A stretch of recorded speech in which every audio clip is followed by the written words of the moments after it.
Hello दोस्तों, welcome to the video. आज की वीडियो हम लोग NICL AO मेंस का जो फाइनेंस का एग्ज़ाम हुआ है 6 जुलाई को, उसका एक एनालिसिस देखेंगे। तो मेरे जो टोटल अटैम्प्ट हुए हैं 166 हुए हैं। दोस्तों, आप लोगों का कमेंट आ रहा था कि वीडियो क्यों नहीं आ रही है। तो एक्चुअली मैं बाहर गया था एग्ज़ाम देने के लिए, मुझे लखनऊ जाना पड़ा था। उसके लिए मैं जब वापस अपने होम सिटी आया हूँ, उसके बाद मैं वीडियो बना रहा हूँ, तो थोड़ा टाइम लग गया, डिले इसीलिए हुआ। तो स्टार्ट करते हैं। आप लोगों ने जितना भी अटैम्प्ट किया है अपना कमेंट बॉक्स में कमेंट जरूर करिएगा, सेक्शन वाइज कमेंट करिएगा, रीजनिंग में, इंग्लिश में, GA में, बाकी सब में आपने कितना अटैम्प्ट किया।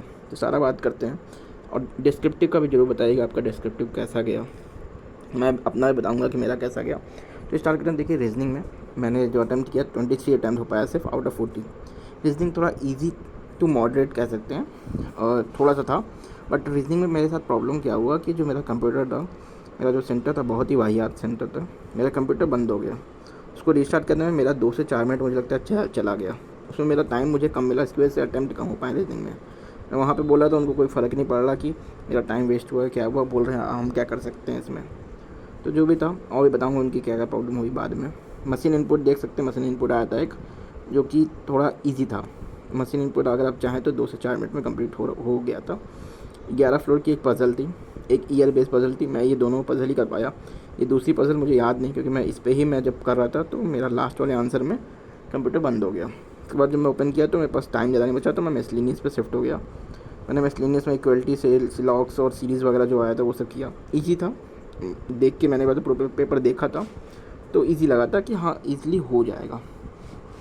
उसके बाद बात करते हैं कंप्यूटर की। कंप्यूटर मैंने 33 अटैम्प्ट किए आउट ऑफ 40। कंप्यूटर भी इजी था, नॉर्मल क्वेश्चन से, ज़्यादा हार्ड क्वेश्चन नहीं थे, इजी क्वेश्चन थे। प्रोटोकॉल वगैरह ये वो ज़्यादा कुछ पूछा नहीं था।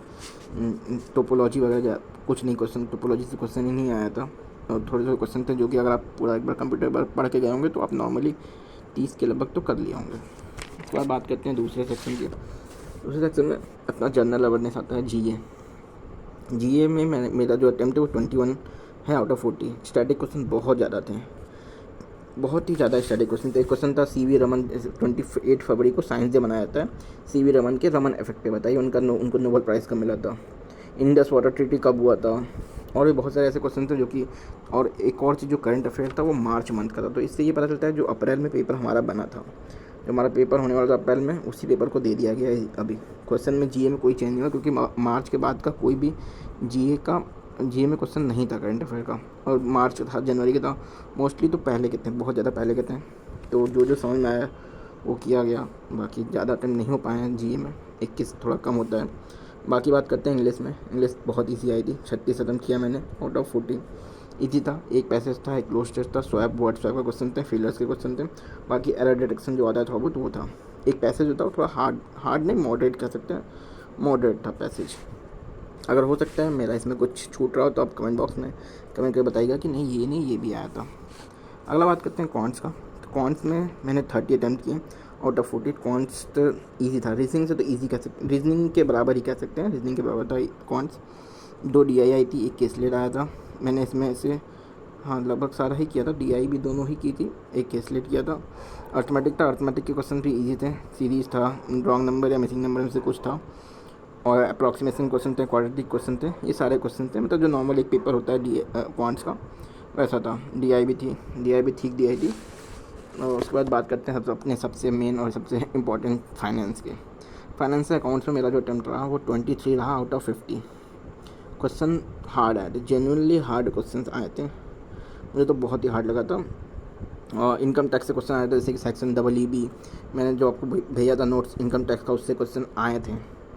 जितने भी डिडक्शन थे उससे क्वेश्चन आया था। EE का आया था, TB का आया था, 115JAA का आया था। 115 ये तो मेरे नोट्स में नहीं था, इसको मैंने नहीं किया। बाकी ये दोनों का आया था। बाकी देख सकते हैं आप, बजटिंग से बहुत ज़्यादा क्वेश्चन आया था, ऑडिटिंग से आया था। मेरे ग्रुप में अगर आप ज्वाइन होंगे तो मैंने उसमें बताया था कि उसमें देखिए ऑडिटिंग का भी नोट्स था, बजटिंग का आई थिंक वो जो एक PDF था उसके अंदर भी था पूरा बजटिंग का। ऑडिटिंग का एक सेपरेट नोट्स किसी ने सेंड किया था। बाकी आप देख सकते हैं section 2, section 4 of companies act, ये इसमें से कुछ क्वेश्चन हैं जो कि ऑब्वियसली बातें मैंने नहीं किया, नहीं जो नहीं आता उसको मैंने छुआ ही नहीं। एक क्वेश्चन था, जैसे बता रहा हूँ, वन माइनर अपने मेजोरिटी में जब चले जाते हैं तो कितने मंथ में उनको अपना डिसीजन देना होता है कि वो बिज़नेस को कैरी ऑन करेंगे या बिज़नेस को छोड़ देंगे। तो डिफरेंट था मंथ, 12 मंथ, 18 मंथ, अलग अलग क्वेश्चन थे। इसका ये भी नहीं आया था, मैंने छोड़ दिया इसको। कैपिटल रिजर्व का एक क्वेश्चन था कि चार पाँच ऑप्शन थे, इसमें से कौन सा कैपिटल रिजर्व ट्रीट नहीं किया जाता है। डिविडेंड इक्वलाइजेशन फंड था, फॉर फ्यूचर ऑफ शेयर का जो फंड आता है वो था। तो ये सब सारे ऑप्शन थे, इसका भी एक आंसर था। अब मेन बात करते हैं डिस्क्रिप्टिव का। डिस्क्रिप्टिव में 3 क्वेश्चन आए थे, जैसे आपको पता है डिस्क्रिप्टिव में 3 आता है। एक ऐसे था, इसमें 170 से 200 वर्ड में ऐसे लिखना था मैंने जो पहला मेरा खुला था financial literacy knowledge from early stage, मतलब छोटे एज से ही फाइनेंशियल लिटरेसी की जो नॉलेज है वो देनी चाहिए। तो इसमें 170 से 200 वर्ड में मैंने लगभग 12 मिनट में ये कंप्लीट कर लिया था। पूरा मेरा 198 वर्ड का हुआ था। उसके बाद जैसे मैं शिफ्ट करने जा रहा हूँ, मैंने शिफ्ट किया तो मेरा कंप्यूटर हैंग हो गया। मेरे पास अभी भी 18 मिनट बचे हुए थे टोटल। मुझे लगा कोई बात नहीं, मैंने वहाँ के जो स्टाफ थे उनको बुलाया कि ऐसा ऐसा हो रहा है। तो 1 मिनट लगा उनको आने में, वो आए। उसके बाद वो पता नहीं वो क्या कर रहे थे, रीस्टार्ट करना था कंप्यूटर का। तो control plus print plus B दबाया जाता है, ये तीन बटन साथ में दबाते हैं तो कंप्यूटर रीस्टार्ट हो जाता है। वहाँ का जो सिस्टम है वहाँ के हिसाब से जो आईऑन डिजिटल का होता है, वो control plus print plus P दबा रहे थे। कब से दबाए जा रहे हैं, हो नहीं रहा है रीस्टार्ट। वो परेशान हो गई मैम थी एक। उसके बाद उन्होंने किसी और को बुला के लेके आए, कंप्यूटर रीस्टार्ट हुआ। जब मेरा कंप्यूटर खुला तो मेरे पास सिर्फ और सिर्फ 12 मिनट बचे थे। मेरा 6 मिनट पूरा का पूरा इन्होंने वेस्ट कर दिया। इसमें मेरा एक प्रेस ही आराम से हो जाता, आधा तो हो ही जाता कम से कम। फिर मेरा कंप्यूटर खुला तो मैंने ये दोनों टॉपिक मैंने देखा ही नहीं, डायरेक्ट मैं स्किप किया नेक्स्ट प्रेसी पे। प्रेसी आया था, उसको मैंने पढ़ने में थोड़ा टाइम लगा। तो पढ़ा था, वो था एक्चुअली था जो थोड़ा शिफ्ट हो रहा है सिलिकॉन वैली में फाइनेंस को लेकर के, स्टार्टअप्स को फंडिंग नहीं मिल रही, बाकी जो कैपिटल वेंचर होते हैं वो पैसा नहीं डाल रहे हैं, ये सब कुछ था। ज़्यादा तो कुछ समझ में नहीं आया, बट थोड़ा बहुत उसको करके मैंने लिख दिया। इसको भी 130 वर्ड ही मैं लिख पाया इसमें, क्योंकि मेरे पास लास्ट में आते थे, मेरे पास 4 मिनट बचे थे सिर्फ और सिर्फ कंप्रीहेंशन करने का। तो मैंने इसको 135 वर्ड पे छोड़ दिया, जबकि लिमिट था 170 था, आई थिंक 170 या 150 करके, ऐसे 150 तो 170 था, ऐसा लिमिट था कि इस बीच में लिखना है। कोई बात नहीं, इतना भी ठीक था। मुझे लगा नंबर कुछ तो मिल जाएगा, पास होने भर का तो मिल ही जाएगा। उसके बाद से डिस्क्रिप्टिव जो कंप्रीहेंशन आया, कंप्रीहेंशन भी ये प्रेसी था, इसी का फॉर्म था। इसके बेसिस पे आपके अंडरस्टैंडिंग के हिसाब से क्वेश्चन पूछा गया था, और 4 क्वेश्चन थे उसमें, चारों का आंसर लिखना था। तो मैंने इसमें सिर्फ एक आंसर लिखा, बाकी मेरा टाइम ओवर हो गया। तो कंप्यूटर वहाँ पे जो सेंटर वालों की गलती की वजह से मेरा 6 मिनट वेस्ट हुआ। पता नहीं, इसमें देखिए अब डिस्क्रिप्टिव वैसे क्लियर हो जाना चाहिए। इतना फाइनेंशियल लिटरेसी इतना लिख दिया मैंने, और प्रेसी भी थोड़ा बहुत लिख दिया था अच्छा। तो इसमें से पासिंग मार्क्स तो मिल जाना चाहिए, ज़्यादा मार्क्स नहीं होता डिस्क्रिप्टिव का, 11-12 मार्क्स ही होने चाहिए पासिंग के लिए, या उससे कम भी हो सकता है। 30 नंबर का था डिस्क्रिप्टिव ना, तो हाँ 11 के लगभग हो सकता है, 10 से 11 के बीच में पासिंग मार्क्स। तो ये था। और बात करते हैं अब कट ऑफ की। सब लोग परेशान है कट ऑफ क्या जाएगा, कट ऑफ क्या जाएगा। देखिए यार, मैं क्लियर बता दूँ आपको, कट ऑफ का कोई कुछ नहीं बोल सकता है। कट ऑफ क्या जाएगा किसी को कुछ आइडिया नहीं है। लगभग सबके इतने ही अटैम्प्ट हुए हैं, 160, 150, 180, 170 इतने ही अटैम्प्ट हुए हैं। ग्रुप में भी लोगों ने बताया कि इतने ही अटैम्प्ट हैं। तो आपका जो अटैम्प्ट प्लीज़ कमेंट बॉक्स में कमेंट करिएगा, तो एक बार समझ में आएगा कि हाँ लोग और कितने लोग क्या अटैम्प्ट करके आए। क्योंकि 300 बच्चे ही एग्ज़ाम दिए हैं फाइनेंस का, 30 वैकेंसी थी, 10 टाइम्स उन्होंने बुलाया, तो 300 बच्चे ही एग्ज़ाम दिए हैं फाइनेंस का। तो इसमें कैसे पता चलता है कट ऑफ क्या जाएगी, क्योंकि प्रीवियस कट ऑफ का कोई आइडिया नहीं है क्या हो सकता है। तो अब देखिए जब रिज़ल्ट आएगा पता चल जाएगा। रिज़ल्ट इंश्योरेंस में जो रिज़ल्ट होता है बहुत जल्दी आ जाता है, तो उम्मीद है कि 1 महीने के अंदर अंदर रिज़ल्ट आ जाएगा। अभी आप क्या करिए, अपना कुछ सब छोड़ दीजिए, जो हुआ एग्ज़ाम कोई बात नहीं।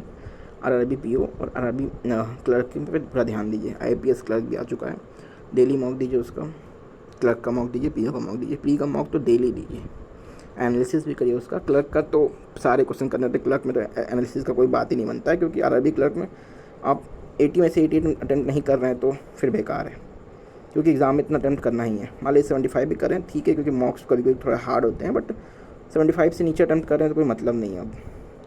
तो इतने अटैम्प्ट हैं, अब इसको अटैम्प्ट बढ़ाइए, अच्छे से करिए। बाकी आरआरबी पीओ में एनालिसिस भी करिए, क्योंकि अब 75 to 80 अटैम्प्ट कर रहे हैं तो इसका एनालिसिस बनता ही नहीं है। टाइम कुछ क्वेश्चन बचे ही नहीं, या कुछ क्वेश्चन आपको लगते हैं मॉक डेट थोड़ा हार्ड है, तो 2-4 क्वेश्चन होते हैं ऐसे जो हार्ड होते हैं टाइम टेकिंग, तो उसको आप बाद में देख लीजिए। तो एनालिसिस में ये हो गया। बाकी तो आरआरबी पीओ का मॉक दीजिए, उसका एनालिसिस करिए। एनालिसिस बहुत ज़रूरी होता है, क्वेश्चन को दोबारा सॉल्व करना बहुत ज़रूरी होता है, जो क्वेश्चन छूट गए या जो क्वेश्चन हार्ड लगे करते टाइम। तो वीडियो कैसा लगा प्लीज़ कमेंट बॉक्स में कमेंट जरूर करिएगा, अपना अटैम्प्ट जरूर कमेंट करिएगा, पता चलेगा कि कितने अटैम्प्ट हुए हैं। हमारे चैनल पर नहीं ज्वाइन किए हैं तो डिस्क्रिप्शन में हमारा लिंक है, चैनल को ज्वाइन कर लीजिएगा।